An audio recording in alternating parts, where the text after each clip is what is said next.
మన పరిపాలన బాగలేదంటుడు. నేను అడుగుతున్న ఇక్కడికి వచ్చిన సోదరుని, తెలంగాణ ప్రజల్ని, 10 ఏళ్ళు కేసీఆర్ ముఖ్యమంత్రి ఉన్నాడు, 12 ఏళ్ళు నరేంద్ర మోడీ ప్రధానమంత్రి ఉన్నాడు. ఇవాళ చర్చకు సిద్ధమా? కిషన్ రెడ్డి గారు, మీ పార్టీ ప్రెసిడెంట్గా నువ్వురా, కేంద్ర మంత్రిగా నువ్వురా, చంద్రశేఖరరావు గారు ప్రతిపక్ష నాయకుడిగా నీ పార్టీ ప్రెసిడెంట్గా నువ్వురా, కాంగ్రెస్ పార్టీ నుంచి ముఖ్యమంత్రిగా నేను వస్తా. 12 ఏళ్ళు మోడీ పరిపాలన మీద, 10 ఏళ్ళు చంద్రశేఖరరావు పరిపాలన మీద, 12 నెలల మా పరిపాలన మీద, ప్రజా పరిపాలన మీద చర్చ చేయడానికి నేను సిద్ధంగా ఉన్నా. చర్చలో ఓడితే ముక్కు నేలకు రాస్తా అని చెప్పి నేను ఈ సందర్భంగా సవాలు విసురుతున్నా.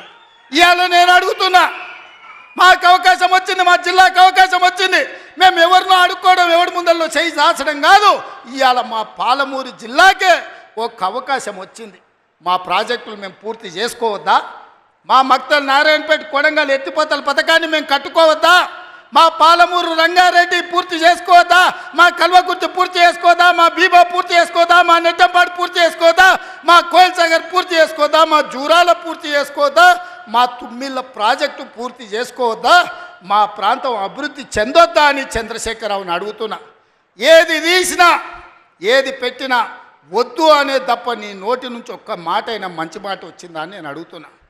ప్రాజెక్టులు కట్టొద్దంటివి, భూములు సేకరించొద్దంటివి, పరిశ్రమలు పెట్టొద్దంటివి. లగచర్లలో పరిశ్రమలు అంటే కలెక్టర్లను చంపడానికి చూస్తేవి. మాకు పరిశ్రమలు వద్దా? మా జిల్లాకు ప్రాజెక్టులు వద్దా? మా జిల్లాలో నీళ్లు పారొద్దా? మా పంటలు పండొద్దా? మా రైతులు బాగుపడొద్దా?